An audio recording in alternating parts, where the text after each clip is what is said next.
So, hello. I am here with my good friend, Leela Haris, and we get together all the time and we just sit around and talk about these amazing things. And we decided to just record it every once in a while because we feel like there's probably other people who are struggling with or experiencing some of the similar things that we might be, and sharing some of our tools that we use and also that we facilitate. And yeah, so we're just gonna, there's no plan here. We're just gonna go off the cuff and see what happens. So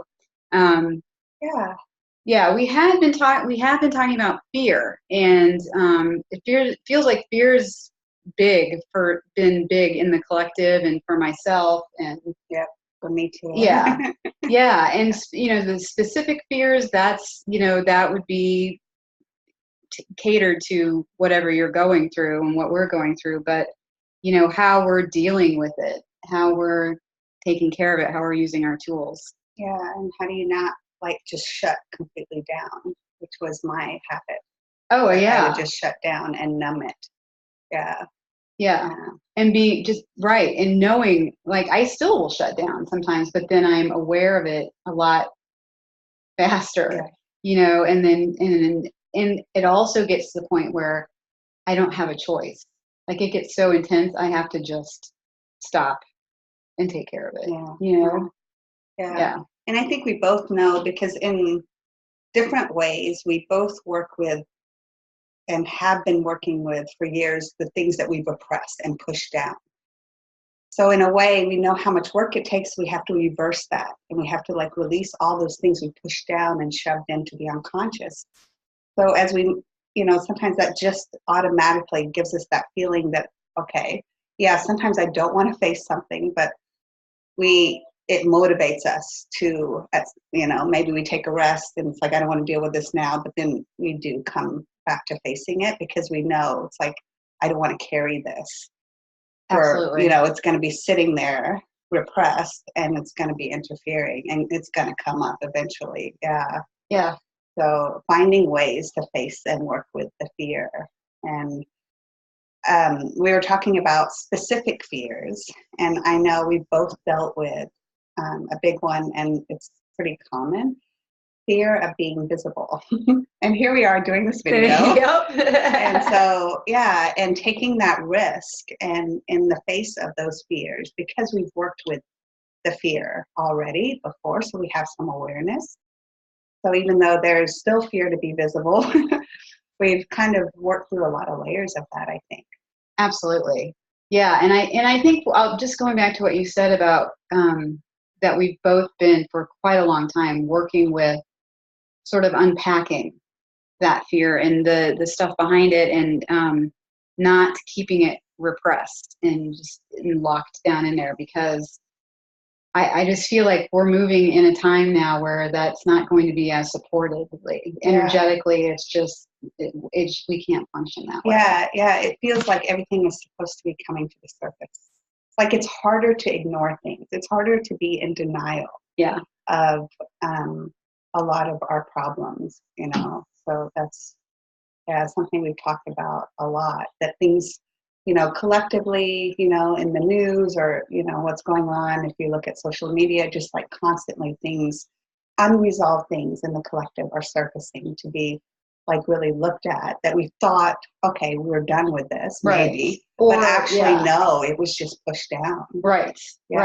Exactly. I mean, there is an art to covering over and pushing down that I think as a society we've done really, really well, but I just don't think that there's time for that anymore. It's just not, there's no supporting that anymore.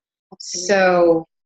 So what can we do with our fears when we feel it? And I think very basically the first thing I do, and it's what I think we've both been working on, is knowing that it's fear, and locating it maybe in your body, because it does live in your body. It you can feel it. Mm-hmm. And for me, art helps. That's part of how I facilitate.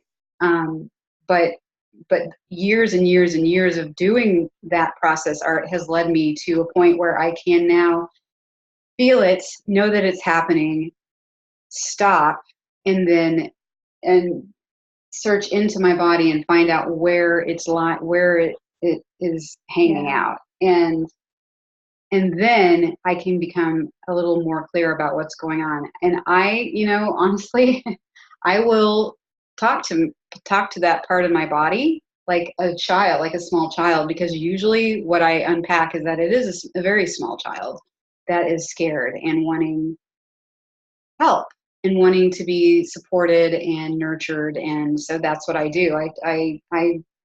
I self-mother. Yeah. And it's been astounding what can happen. And if you're just really patient with it, it will sort of break free and you can feel it leave. Yeah, it's so beautiful. Yeah. Listening to you describe that. And the inner child is huge when it comes to these things. And there's so much connected to those early years. Yeah. I know for me, what I do, and I'm the same way, it's like, where is this in the body? Which area? And also breathing. Like for me, it's like, am I breathing? Because it's simple, and the mind loves to get complicated. At least mine does, especially when I'm afraid. It's like, it's like, okay, we got to, helping to come into the body. Like you said, that brings you down into your body when you're like seeing, where is this? But also the breathing helps you connect and kind of be present. But also, and I know breathing, it's like cliche, breathe, but it's actually important because we were talking about repression. And one of the ways that we repress is like this, like you want to like stop. And I know that can be an instinct, or it's like, oh no. And you just want to like close in on it and like control it. Yeah. And that can give us a feeling of like, I'm in control, like I'm numbing it, like, yeah. But the thing is, we are repressing it when we're holding our breath. So breathing, which at first will feel like it's coming up more when we breathe, which is why we sometimes resist breathing. It's like, we know it's like, I'm going to feel this. But usually we feel it more. It's like a wave, and then breathing, and then it calms down rather than lasting a long time because we're like this. Does that make sense? Absolutely. Because it's like prolonged. It keeps coming up because we're kind of like keeping that dam there that's not allowing it to like flow. Absolutely. And I do notice in my breath, in fact, the part of the latest fear unraveling that I did was all due to just sort of this like I had no idea where it was coming from, this anxiety, but it was only in my breath. And it was hard to get a full breath. And I realized I finally just had to take a look at that. And so I think you're absolutely right. I mean, breath is so important, and breath also can be a clue if something is going on, if we're like super full and we need to pay attention. Yeah, exactly. Because sometimes we don't know that we're doing something and we're keeping ourselves occupied. Mm-hmm. So it's like the more you're conscious of how your breath is, the more it's a habit. Like you automatically go, wait a minute, I'm not breathing right. Or why haven't I, Right. Yeah, so there's more just awareness of that. It's like, what's going on? Why am I like being so tense, and why am I not breathing? Yeah, it is a self-care thing. Definitely. This all of this working with fear in certain ways and is self-care. And I think that's another thing that we collectively have to look at, which is taking time for ourselves, and it's not selfish. So whatever we resonate with to work with, do it. It's time to sometimes you have to just write it on your calendar and make a date with yourself to do it, even if it's 20, 30 minutes, whatever. But the time is now. Yeah. Putting it off is it's so easy to do because everybody is so busy now. I mean, who in the world, like you go out, everyone's distracted. Everyone's like, you get on social media, there's always something wanting your attention. Someone else wants you to do something, like we don't live in a society that's like, do your work or you got to go in. Everybody wants something from us. That's just kind of the world we live in. It's like wants our energy. So we have to consciously take it back and say, oh, sorry. I forgot it shakes the laptop when I, but yeah, so we have to consciously like do that for ourselves. And then if we can't, we can look at, okay, what's the fear?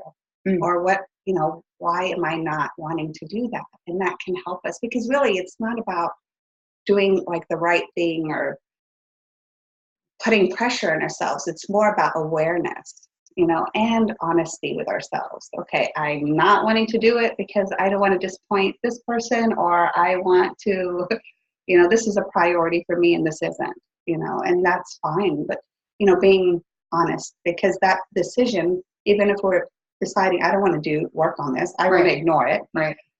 I'm not going to look at it. That is actually powerful to consciously do that instead of come up with excuses where we're kind of like trying to avoid that, And then the more honest we are, and I've done this before, is then that no to the inner work can change to a yes in a really short time, actually.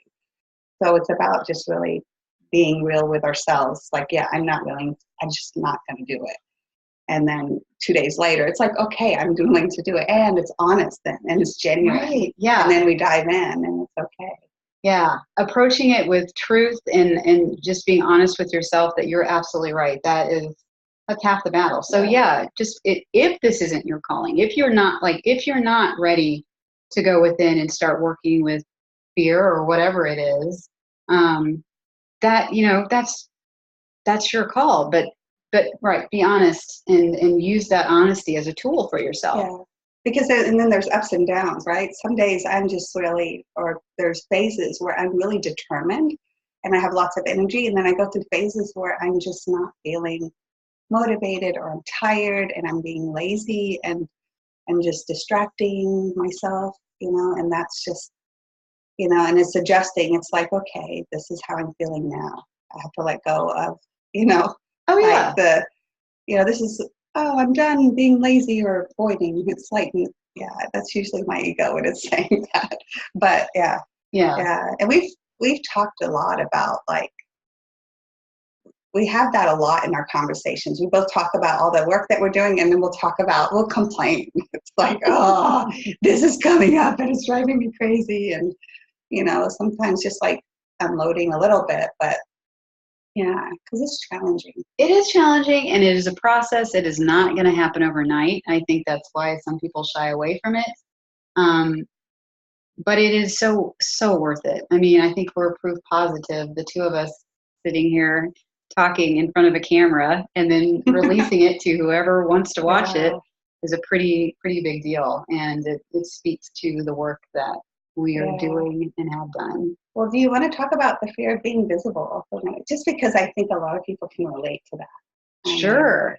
Do you want to dive in? Yeah. Okay. Well, there's fear of being visible, like, here I am, like the kind of literal, like being visible or being up in front of people. And that is kind of like one fear we can have. But then there is another fear, which as I was diving into that, I released a lot of that. But then I found like deeper fear about not just like showing here I am or taking up space or using my voice, but actually using my voice to share my wisdom.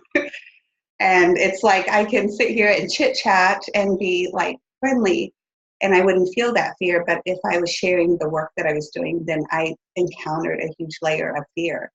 So it was more about being visible for the depth of who I am rather than just being in front of an audience or promoting myself, but promoting something that was, or showing something that was like deeper, Wow. like a deeper me that's being, so it's like almost energetically being visible. Yeah. And I did see that I kind of taught myself to be invisible, right? Because, it's like safe. You don't challenge anyone. You don't say the wrong thing. You fit in. It's like really safe and comfortable. But also, I had actually convinced myself to like kind of act stupid. And I uncovered that where it's like, yeah, just play dumb. No one gets angry at the dumb person. No one feels challenged. No one's ego is ever hurt by the dumb person that doesn't, it's like, I don't know what's going on. I don't see anything. And I taught myself that. And because I was struggling with this kind of feeling of I'm stupid or I'm dumb, and it was a belief. But then once I released that belief, I uncovered another one where it's like, well, who decided that? I purposely decided to create this, and then I was struggling with it. So yeah, and that's how it sometimes goes. And then it's like, okay, why did I do that? It's like, well, I wanted to fit in with society, didn't want to get hurt, didn't want to get, what's the word for when they throw you out of the community? Banished. Banished. Yeah. That's one word. Yeah, banished. Yeah, it's those kind of things. And I think we all feel that to a certain extent. It's in the collective. Mm. So and those kind of fears, there's personal fears, and then there's like collective fears. And the collective fears are a little bit harder, and they're more stronger, like rooted because so many people share the same fear. Right. So it gives it like more weight. So it's heavier. It doesn't mean it's totally possible to break through, but just to give ourselves compassion for like some things. It's like, oh, I worked through that in that amount of time, but this is taking a lot longer. So that could be why, because if you notice that a lot of people share that, then it's like a collective level. Yeah. Yeah. And that's a good point. I mean, yes, fear of being visible is a big one, but also just the collective fear right now I feel like is really huge, fear and anxiety. And to be gentle with ourselves, because we may, like you said, we may work through a layer that is our personal work to do, and we still get some of that collective energy that's going on too.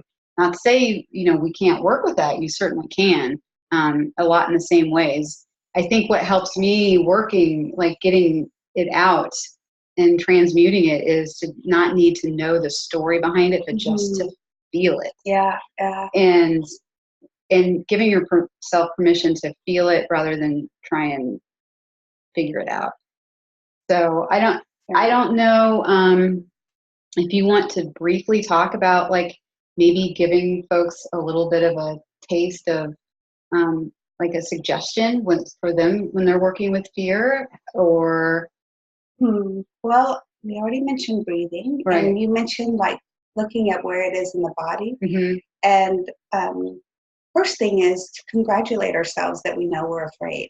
I know that sounds funny, but actually in my past, and I've observed this in lots of other people, they're afraid and they don't know it. Mm-hmm. They're still in that kind of denial phase. Nothing wrong with it. I was there too. But yeah, so when we start recognizing that we're afraid, and sometimes we can be hard on ourselves because we're doing this work, but actually it's like, yeah, that's great that you know you're afraid. You're not lying to yourself.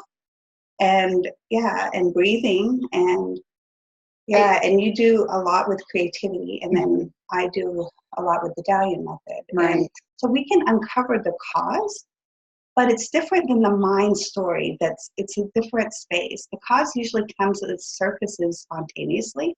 Maybe we're doing a specific technique like the Dalian method, or we're creating collage, working in the art journal books, or a painting, and it can surface. So it's not manufactured by the mind. Right? It's like a light bulb goes on, and then when the mind it's manufactured, it's like you can tell because it's like chewing on it, mm-hmm. And it's like really the energy's up here because we don't want to feel it. Yeah, right. Well, and something you said really hit home, which is congratulations. You know that you are feeling fear, because the other day I was feeling the anxiety. Then I worked through the anxiety once I got down here instead of up here. Yeah. Realized that behind that was sadness, mm-hmm. And then behind that was fear. Mm-hmm. So we do a masterful job of padding it so that we're not walking around fearful all the time. At least we don't think we are. We're walking around angry or anxious. That's so right. You know, anger, I found that. I have been like in that situation where it's like I'm angry. It's like, actually, no, I'm afraid. Yeah.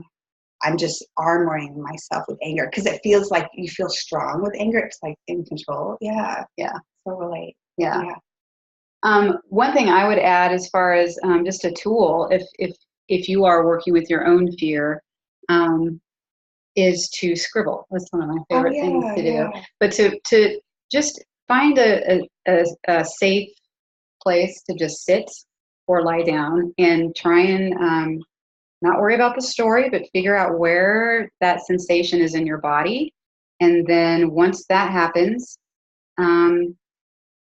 pretend like your fear has a paintbrush or just a pencil, whatever you want to use, a magic marker, and that it can move. And how does it want to move? How is that energetically feeling? Is it really tight and just wants to do little dots, or does it want to really just go with a scribble? And then just scribble it out. It doesn't have to look like anything. In fact, make sure it doesn't. Just have it just be a scribble and just work with that energetically, and it can dissipate. Yeah. Wonderful. Yeah. Yeah.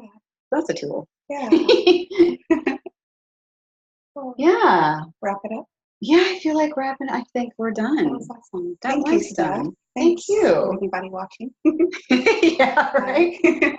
Thanks so much. Thank you.